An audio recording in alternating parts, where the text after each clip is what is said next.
again, my dear friends, good morning. No?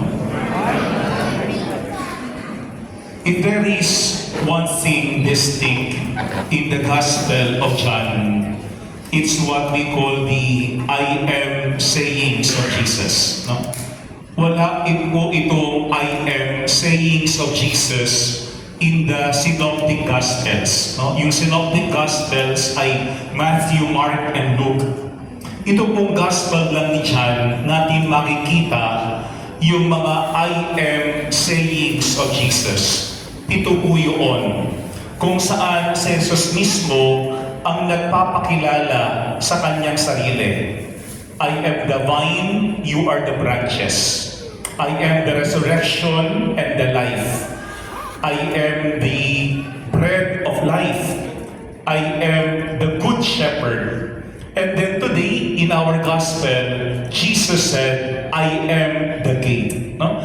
Yan po'y distinct lamang in the Gospel of John. Sa ibang gospel, synoptic gospels, hindi nagpapakilala si Jesus tungkol sa kanyang sarili. Yung mga tao ang nagsasabi kung sino po si Jesus. Pero I think napakahalaga po na on this fourth Sunday of Easter, Good Shepherd Sunday, sa ating gospel, yung ating narinig is, I am the gate.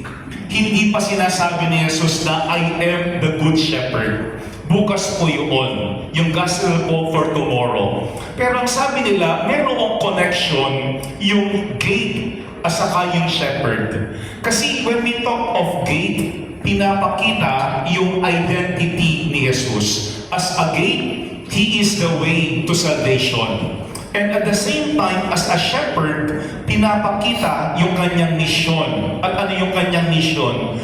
To guide us. To bring us back to the Father.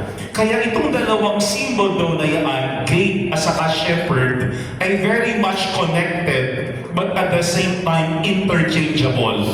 Halos napagpaparin po natin. Pero I think napakahalaga po, if you will notice in our gospel, nung binanggit ni Jesus yung gate, binanggit din niya yung presence ng thieves and robbers.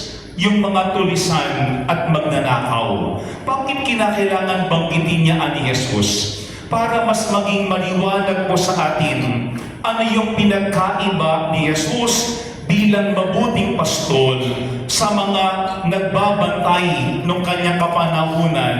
Pero ang totoo, sila ay hindi pastol kung hindi tulisan at saka magnanakaw. We know that in the Old Testament, there were many shepherds. Pero ang nagiging problem in the Old Testament is that there were also abusive shepherds. No? Kaya nga, there was a time wherein God had said, ako na mismo ang magbibigay sa inyo ng pastol. Shepherd after my own heart. Yung pastol na hinubog katulad ng sa puso ko. Bakit? Kasi ang Panginoon very disappointed na yung kanyang mga hinira as shepherds or leaders for the people of Israel were not really that responsible or good. Kaya nga we understand why in the New Testament, nung si Jesus ay dumating, He used the word good shepherd. Hindi lamang shepherd, good shepherd. Para magkaroon ng distinction between the abusive shepherds in the Old Testament and Jesus as our good shepherd. Pero alam po niyo, tatlong bagay ang napakahalaga na dapat makita lagi sa shepherd para sabihin good. Ano po yun? Tatlong P. Yung first P, presence. No? Presence. The shepherd should always be present. Hindi dapat nawawala yung pastol. Kaya nga we understand why in our gospel, ang sinasabi dyan, hindi pinapapasok ng gatekeeper yung thieves at saka yung robber. Why? Because he does not recognize the thief and the robber. Kasi bihira naman talagang magpunta yung tulisan at saka yung magnanakaw compared to the shepherd. Yung shepherd, binabantayan niya lagi yung kanyang mga tupa. Hindi niya iniiwan yung kanyang tupa. At the same time, in our gospel, ang sabi diyan, the sheep recognizes the voice of the shepherd. Kaya nakikilala ng mga tupa ang tinig ng pastol kasi laging nandoon yung pastol. Lagi nilang narinig, tumatawag sa kanila yung pastol. Kaya tingin ko yun ang unang pinakamahalaga for us to be considered good shepherds. Yung first P, presence. Kasi kung lagi tayong wala, ating hindi makikilala yung ating kawan. Kapag tayo ay laging wala, paano tayo lalapitan at pupuntahan ng ating mga tupa? Alam po ninyo na ako'y na-assign in the seminary for many years, no? 10 years po ako in the high school seminary. And I will never forget, sa high school seminary, ang usapan naming mga pare, dapat laging merong paring kasama yung mga seminarians. Kapag sila'y nagdarasal, kapag sila'y kumakain, kapag sila'y naglalaro, dapat merong paring kasama yung mga seminarians. Bakit? Hindi para sila'y bantayan lamang, kung hindi para maramdaman ng mga seminarista na anytime that they need coordinators, ando doon yung mga pari. Kaya kapag sila'y merong tanong, merong malalapitan. Kapag sila'y nalulungkot, merong mapupuntahan. Kapag sila'y gusto merong kausap, ando doon yung pari, kanilang pwedeng kausapin at lapitan. Kung yun ang unang ating tignan, baka sa ating panahon ngayon, naging abala tayo sobrang daming mga bagay na ating nakakaligtaan how important presence is. Alam po niyo, merong isang author ng libro, si Joshua Becker. Siya ay maraming sinulat at saka maraming video sa YouTube about minimalism. Pero recently, meron siyang isang libro entitled Uncluttered Faith. No? Uncluttered Faith. Yun ang title ng kanyang libro. Ang sinasabi niya, we have to check also ano ba yung ating pinagkakaabalahan? Ano ba yung ating laging binibili? No? Kasi baka daw yung ating garage ay punong-puno ng gamit, hindi mo na maipasok yung iyong kotse. Baka yung bahay sa sobrang laki, ilang oras hindi ka patapos maglinis. Baka rin sa isang banda, marami kang mga binibiling mga gamit para lamang alagaan at bantayan. Kaya nawawala na tayo ng panahon na makasama at makausap yung ating pamilya at mga mahal sa buhay. Di ko merong punto yung author na yun. Kasi baka may mga pagkakataon, we are so much busy and preoccupied with a lot of things. Pero yung ating presence ay wala sa mga tao na mahalaga sa atin at kinakailangan tayo. Yan ang unang pinakamahalaga sa mga pastol, presence. Sana kapag nangailangan yung asawa mo, nandiyan ka. Kapag kailangan ng kausap yung anak mo, nandiyan ka. Kapag kailangan ng companion yung kaibigan mo, nandiyan ka. Naalala ko dati po, si Archbishop Soc Villegas, ang kanyang advice sa amin, kapag mayroong kapatid kang pari na nag-text at gusto ng kausap, iwan mo kung ano yung ginagawa mo. Maliban na lamang kung may misa ka. Ang sabi niya, di hamak na mas mahalaga yung pupuntahan mo na paring kaibigan mo na makausap kaysa mga bagay na pinagkakaabalahan mo. Kung yun ang unang P, presence. Kasi hindi pwedeng i-substitute ng anumang bagay yung presence ng shepherd sa kanyang sheep. Pangalawang P, dapat yung shepherd also would protect the sheep.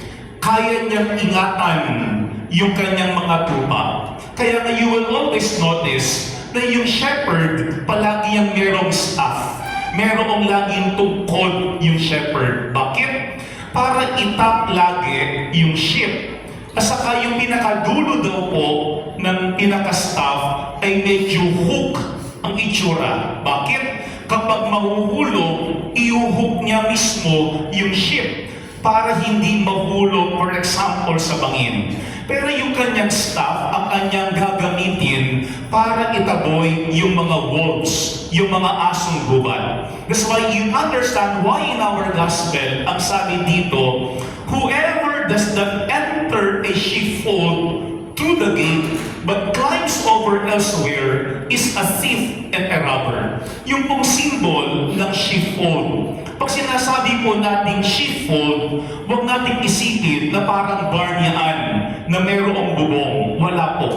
Nung panahon ni Jesus, ang sheepfold ay para lamang isang lugar na mayroong mga bakod. Pero mayroong pinakapintuan. Yung gatekeeper, siya'y nandoon together with the shepherd. Pero kapag dumating po yung hapon, yung shepherd will stay there sa mismo pinaka-gate. And he will count the sheep. Kasi kailangan kompleto at nakabalik yung kanyang mga tupa sa mismong kawan niya.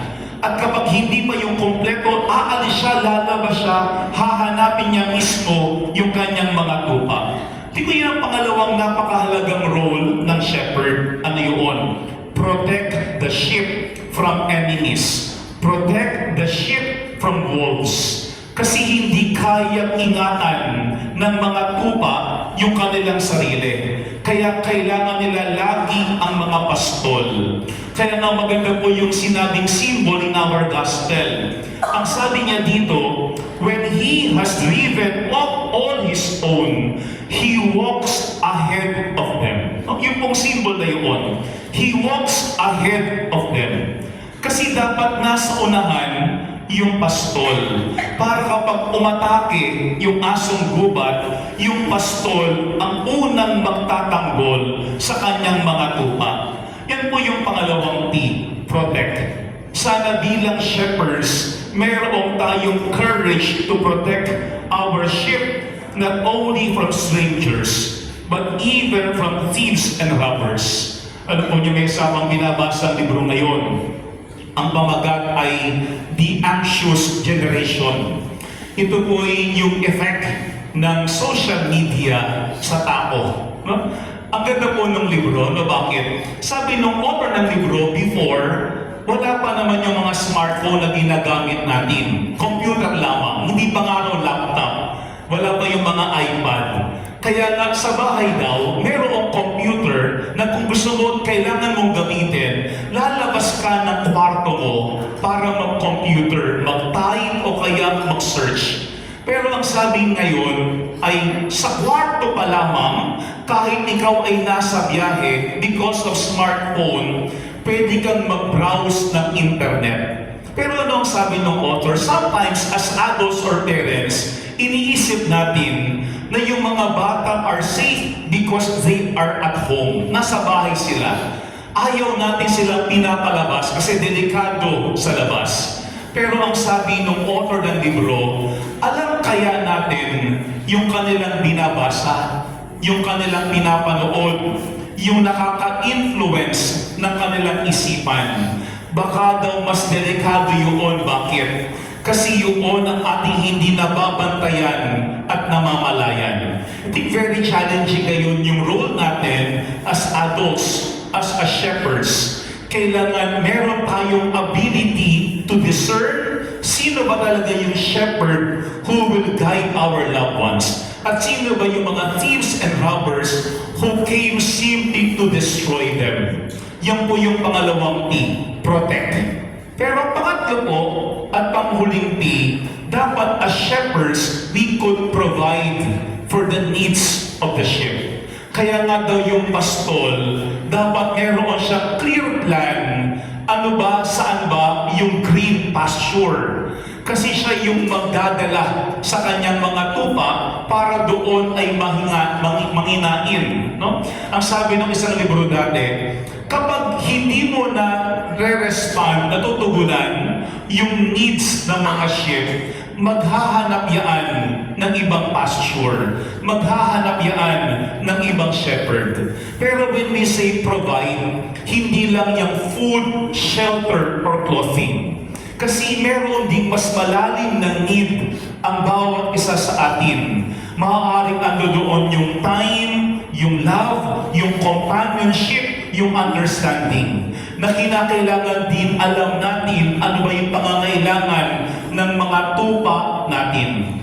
Alam po nyo dati, meron akong kausap, no, na grade school student. No? I think grade 3 or grade 4 yung estudyante. Meron siyang mga kinikwento sa akin. Ang sabi niya sa akin, Father, you know, pinagbawawalan ko ako ng parents ko na maglaro ng games online. No? Ang sabi niya, pero po, naglalaro pa rin po ako. And then I asked the girl, sino yung mga kalaro mo sa online? Ang sabi niya, iba't ibang mga tao po. Sabi ko, talagang tao ang kahalaro mo, no? Kasi ang inisip ko is game, downloaded, you just play, di ba? Merong next stage, merong following stage. Ang sabi niya, hindi po, real people po ito. Ang sabi ko, mga bata din na katulad mo. Ang sabi niya, Father, hindi po. Yung iba po doon ay mga adults. Sabi ko, teka lang, alam ba ng parents mo yung ginagawa mo? Alam ba ng parents mo na meron kang kausap na mga adults? Sabi niya, Father, hindi po. Ang sabi ko, ganito ha, pag uwi mo ng bahay, kausapin mo yung parents mo. Tell your parents everything. Why? Because you should not talk to strangers. Hindi mo kilala yung mga kausap mo at kalaro mo sa internet. Kailangan nababantayan ka ng iyong mga magulang kung ano yung ginagawa mo. Kung mga kapatid, magandang paalaala yan sa atin. Kailan ba talaga natin huling nakamusta yung mga mahal natin sa buhay? Talaga bang alam natin ang ginagawa nila? Talaga bang mula tayo sa mga nangyayari talaga sa kanila? Tingin ang pangatlong T, to provide. Sana we as shepherds are able to provide not only food, shelter, and clothing to our sheep, but also love, companionship, patience, understanding, even forgiveness. Baka yun ang kanilang mas pangangailangan na minsan akala natin ating natutugunan. I think, my dear friends, madali namang makilala yung good shepherd sa thieves and robbers. Paano? Look at what is happening to the sheep. Tingnan natin ano ang nangyayari sa kawan.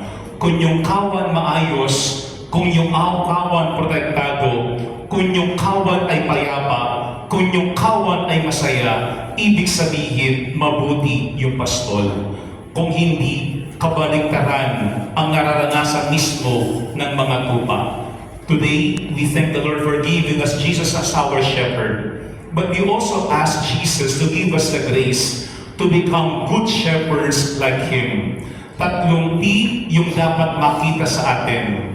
Be present. Second, protect the sheep. And third, provide for their needs.